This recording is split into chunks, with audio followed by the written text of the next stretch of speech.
Hi, I'm Paul. For this video, I'm going to talk about unconditional love. But first, I want to start off with something else because for a little while now, I've not been talking too much about spirituality or non-duality or anything like that.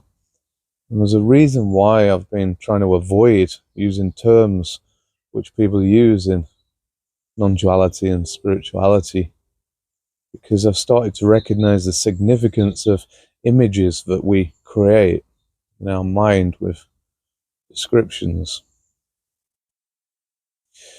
You see, I hear a lot of people talking about things in terms of.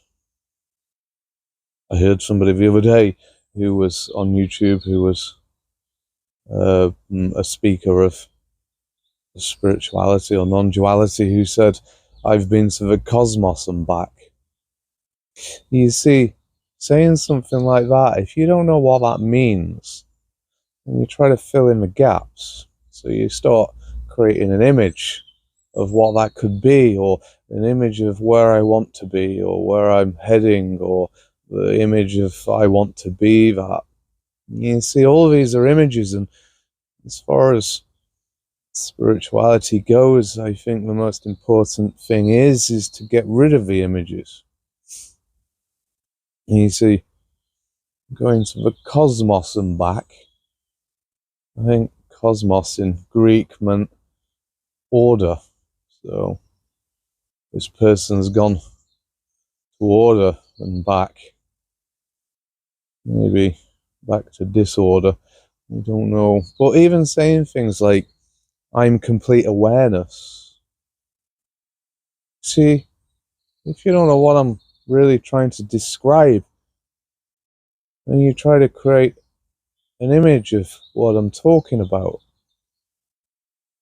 So I'm trying to kind of keep my videos towards just talking about the way that the mind works, because it's a little bit easier to see how our mind works. Sometimes not, especially when I talk about images.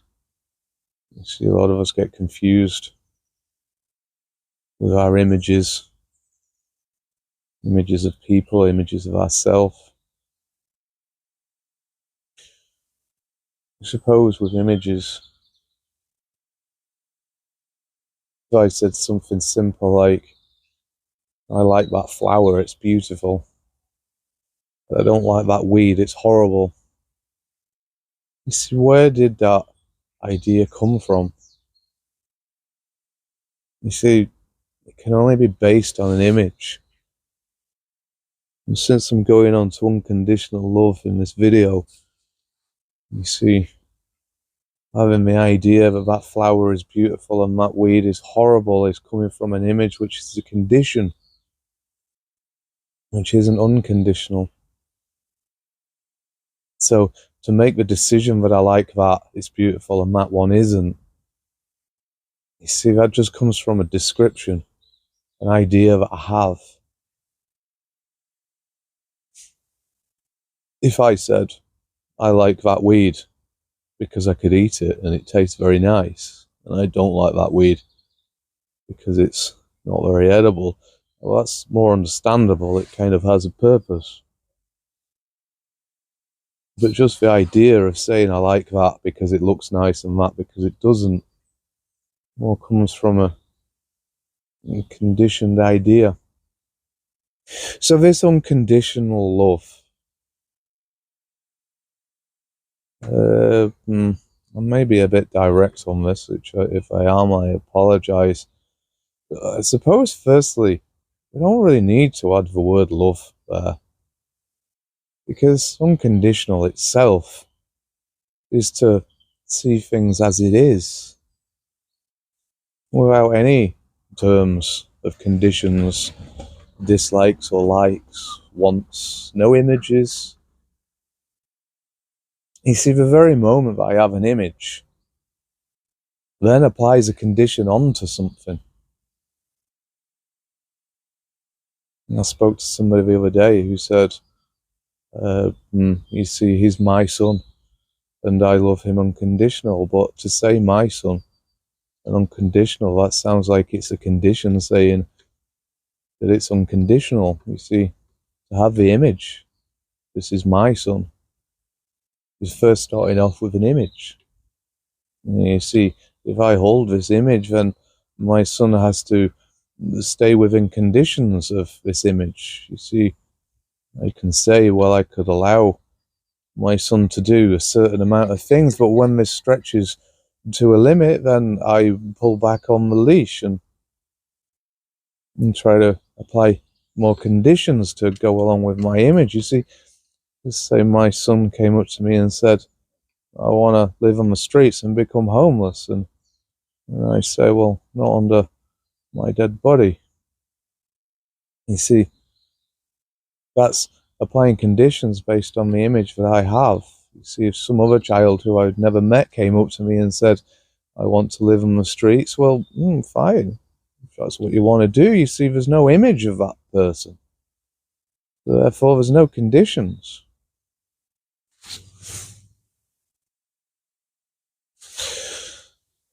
So,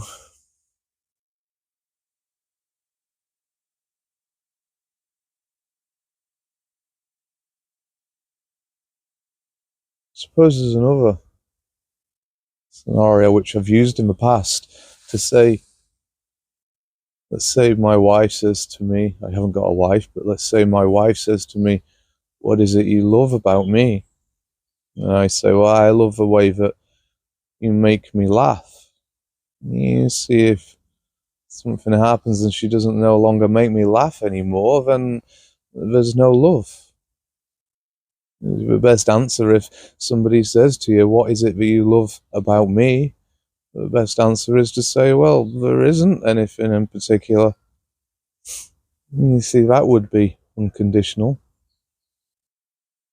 You see, I can't say I know you. You see, if I say I know you, then all I've got to base that on is my memories. So I have memories of you and I create an image of you. You see, this image is my image, and therefore it's conditioned.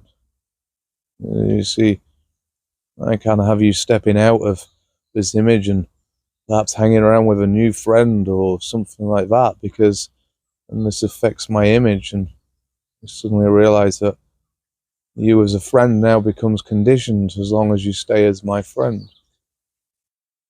Or perhaps somebody says, I love my wife, and then all of a sudden we have a divorce and I say, I can't stand that person. You see, that shows that in the first place it was always an image.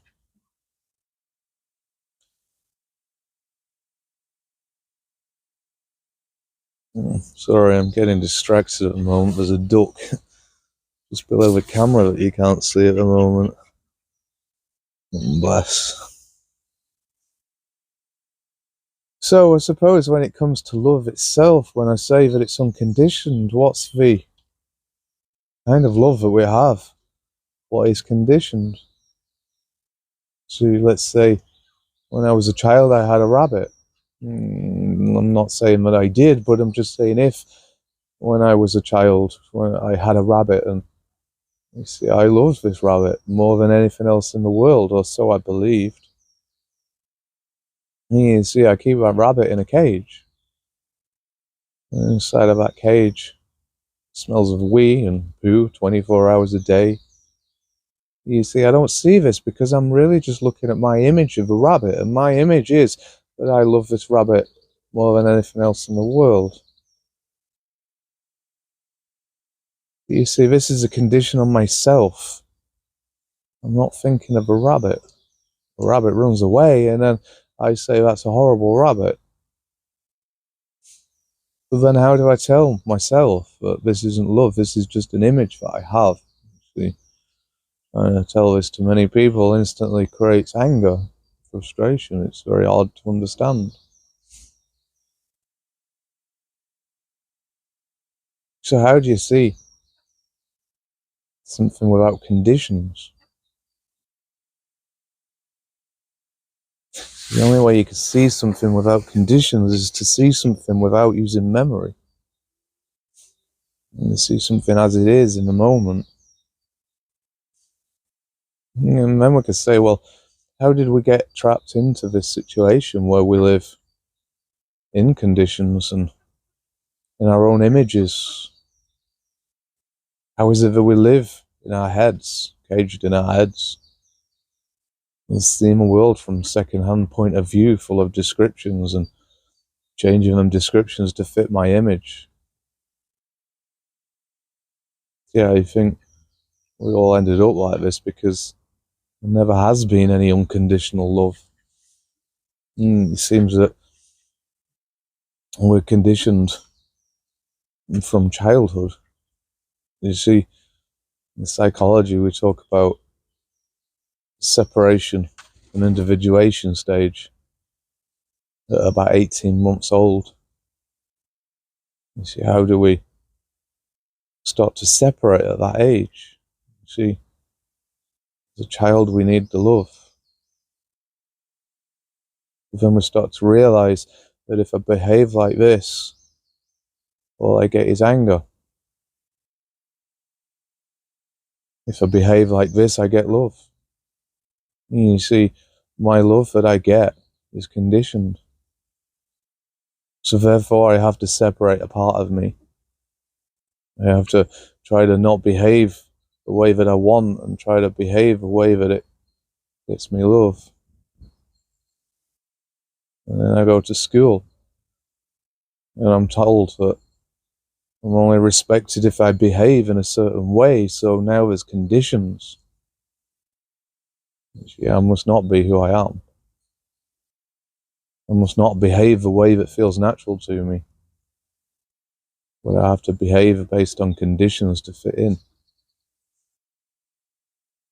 And slowly we grow up, building up these images on ourselves and the way that we're supposed to behave, trying to run away from the way that we actually feel we are. Now that we've got these images, we treat everybody else from a perspective of our image, so therefore we don't see another person.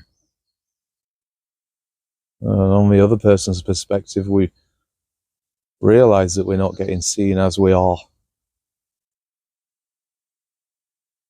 So therefore we work from our image. You see, it seems that everywhere in the whole of society, we're all working off images. And it's this whole idea of working from images that's causing other people to separate and work from images themselves.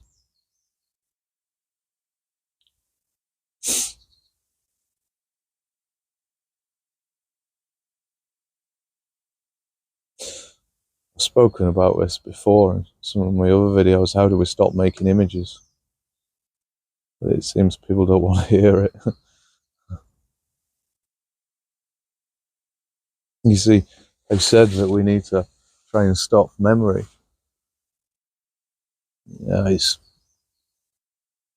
a little bit more to it than I guess what I normally say on stopping memory. But you see, to see something as new, see something as it is, we can't use memory. You see, memory is always old.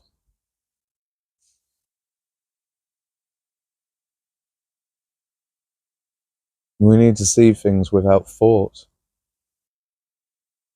So we can say the word apple is not the apple.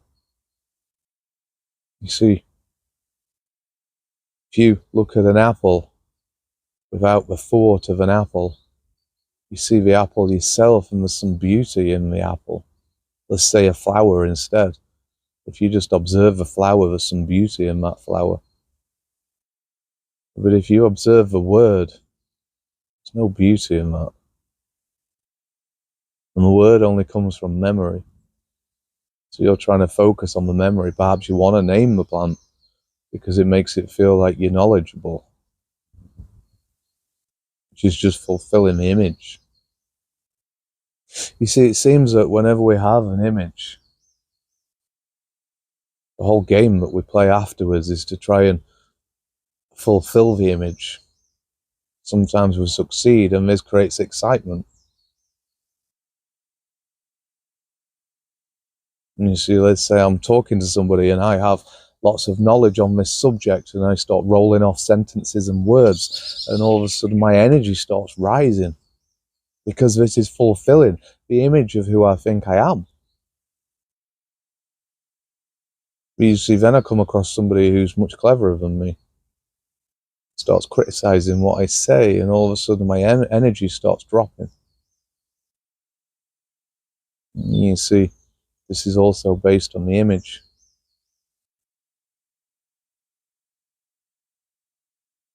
So whenever we're trying to work, perhaps trying to prove something, trying to show something, trying to impress, always got conditions. So we can't allow the other person to speak freely, because he might show the impression that they're cleverer, or they know more, they're funnier, so on. So as long as we've got an image, we're always trying to control the situation.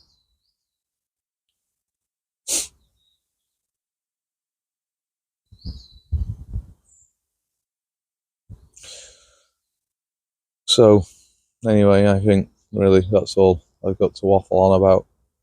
So thanks very much for listening.